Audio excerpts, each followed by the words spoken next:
Top quality और consistent performance के लिए सिर्फ सिल्वर पंप नाम याद रखना।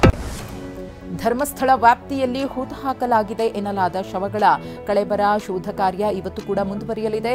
ಸಾಕ್ಷಿ ದೂರುದಾರ 13 ಜಾಗಗಳನ್ನು ತೋರಿಸಿದ್ದ. ಮೊದಲ ಜಾಗ ಆಗಿದ್ರೂ ಯಾವುದೇ ಮೃತದೇಹದ ಕುರುಹು ಪತ್ತೆಯಾಗಿರಲಿಲ್ಲ. ಇಂದು ಉಳಿದ 12 ಸ್ಥಳಗಳಲ್ಲಿ ಶೋಧ ಕಾರ್ಯ ಮುಂದುವರಿಯಲಿದೆ.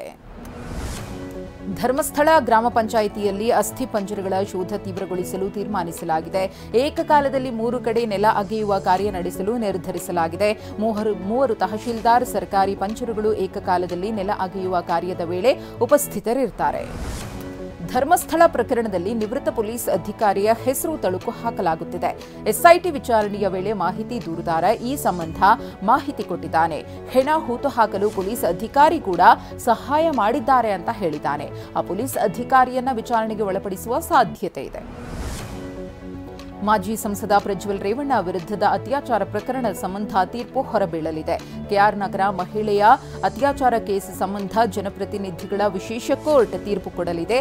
ಅತ್ಯಾಚಾರ ಪ್ರಕರಣದಲ್ಲಿ ಪ್ರಜ್ವಲ್ ರೇವಣ್ಣ ಕಳೆದ 14 ತಿಂಗಳಿನಿಂದ ಪರಪರಾಗ್ರಹ ಜೈಲಿನಲ್ಲಿದ್ದಾರೆ. ಸಿಎಂ ನೇತೃತ್ವದ ಸಭೆಯಲ್ಲಿ ಸಚಿವ ರಾಜಣ್ಣ ವಿರುದ್ಧ ಕುಣಿಗಲ್ ಶಾಸಕರಾದ ಡಾಕ್ಟರ್ ರಂಗನಾಥ್, ಗುಬ್ಬಿ ಶ್ರೀನಿವಾಸ್ ಅಸಮಾಧಾನವನ್ನು ಹೊರಹಾಕಿದ್ದಾರೆ.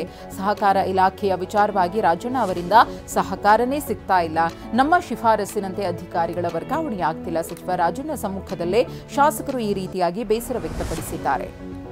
ರಸಗೊಬ್ಬರ ಸಮಸ್ಯೆ ವಿಚಾರವಾಗಿ ಬಿಜೆಪಿ ಆರೋಪಗಳಿಗೆ ದಿಟ್ಟ ಪ್ರತ್ಯುತ್ತರವನ್ನು ನೀಡುವಂತೆ ಸಚಿವರಿಗೆ ಸಿಎಂ ಸಿದ್ದರಾಮಯ್ಯ ಸೂಚನೆ ನೀಡಿದ್ದಾರೆ. ಮುಂಗಾರಿಗೆ ಕೇಂದ್ರ 11 ಲಕ್ಷ ಟನ್ ರಸಗೊಬ್ಬರ ನೀಡಬೇಕಿತ್ತು, ಆದರೆ 5 ಲಕ್ಷ ಟನ್ ಮಾತ್ರ ಬಂದಿದೆ. ಹೀಗಾಗಿ ಬಿಜೆಪಿ ಆರೋಪಕ್ಕೆ ತಿರುಗೇಟು ನೀಡುವಂತೆ ಸಚಿವರಿಗೆ ನಿರ್ದೇಶಿಸಿದ್ದಾರೆ. ಗದಗ ಜಿಲ್ಲೆಯಲ್ಲಿ ರಸಗೊಬ್ಬರ ಅಭಾವ ಮುಂದುವರೆದಿದೆ.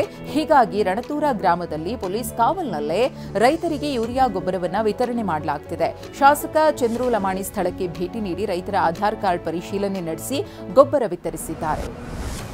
ತುಮಕೂರು ಜಿಲ್ಲೆಯ ಗುಬ್ಬಿಯ ರಾಷ್ಟ್ರೀಯ ಹೆದ್ದಾರಿಯಲ್ಲಿ ಕಾರು ಧಗಧಗನೆ ಹೊತ್ತಿ ಉರಿದಿದೆ. ತುಮಕೂರಿನಿಂದ ಹೊಸದುರ್ಗ ಕಡೆಗೆ ಸಾಗ್ತಾ ಇದ್ದಾಗ ಕಾರಿನ ಮುಂಭಾಗದಲ್ಲಿ ಬೆಂಕಿ ಕಾಣಿಸಿಕೊಂಡಿದೆ. ಕೂಡಲೇ ಕಾರು ಚಾಲಕ ಇಳಿದು ಪ್ರಾಣ ಉಳಿಸಿಕೊಂಡಿದ್ದಾರೆ. ಅಗ್ನಿಶಾಮಕ ಸಿಬ್ಬಂದಿ ಆಗಮಿಸುವಷ್ಟರಲ್ಲಿ ಕಾರು ಸುಟ್ಟು ಕರಕಲಾಗಿದೆ. ಬೆಂಗಳೂರಿನ ಲಾಲ್ಬಾಗ್ನಲ್ಲಿ ಬೀದಿ ನಾಯಿಗಳ ಹಾವಳಿ ಮಿತಿ ಮೀರಿದೆ. ವಾಯು ವಿಹಾರಕ್ಕೆಂದು ಬರುವ ನಡಿಗೆದಾರರಲ್ಲಿ ಆತಂಕ ಹೆಚ್ಚಾಗಿದೆ. ಬೀದಿ ನಾಯಿಗಳ ಕಾಟಕ್ಕೆ ಕಡಿವಾಣ ಹಾಕದ ಬಿಬಿಎಂಪಿಯ ವಿರುದ್ಧ ವಾಯು ವಿಹಾರಕ್ಕೆ ಬರುವವರು ಆಕ್ರೋಶವನ್ನು ವ್ಯಕ್ತಪಡಿಸುತ್ತಿದ್ದಾರೆ. ಕೋಲಾರದಲ್ಲಿ ಯುವಕನೊಬ್ಬ ರಾಡ್ ಹಿಡಿದು ಬೀದಿಯಲ್ಲಿ ಓಡಾಡಿ ಜನರಲ್ಲಿ ಭಯದ ವಾತಾವರಣವನ್ನು ಸೃಷ್ಟಿ ಮಾಡಿದ್ದಾನೆ. ಕೀಲುಕೋಟೆ ಬಡಾವಣೆಯ ಮನೆಯೊಂದರ ಗೇಟ್ಗೆ ರಾಡ್ನಿಂದ ಹೊಡೆದಿದ್ದಾನೆ. ನಂತರ ಬೀದಿಗಳಲ್ಲಿ ರಾಡ್ ಹಿಡಿದು ಓಡಾಡಿದ್ದಾನೆ. ಆಗಂತುಕ ಓಡಾಡುವಂತಹ ದೃಶ್ಯ ಸಿಸಿ ಕ್ಯಾಮೆರಾದಲ್ಲಿ ಸೆರೆಯಾಗಿದೆ.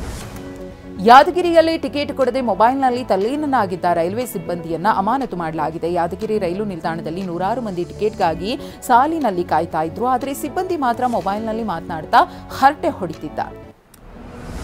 ಚಿಕ್ಕಮಗಳೂರು ಜಿಲ್ಲೆಯ ಮಲೆನಾಡು ಭಾಗದಲ್ಲಿ ಬಿರುಗಾಳಿ ಸಹಿತ ಮಳೆ ಮುಂದುವರೆದಿದೆ. ಇದರಿಂದ ಕಳಸಾ ತಾಲೂಕಿನಲ್ಲಿ ವಿದ್ಯುತ್ ಕಂಬಗಳು ಧರಾಶಾಹಿ ಆಗ್ತಾ ಇವೆ. ವಿದ್ಯುತ್ ಇಲ್ಲದೆ ಜನ ಪರದಾಡ್ತಿದ್ದಾರೆ. ವಿದ್ಯುತ್ ಸಂಪರ್ಕ ಕಲ್ಪಿಸದ ಮೆಸ್ಕಾಂ ವಿರುದ್ಧ ಜನ ಆಕ್ರೋಶ ವ್ಯಕ್ತಪಡಿಸಿದ್ದಾರೆ.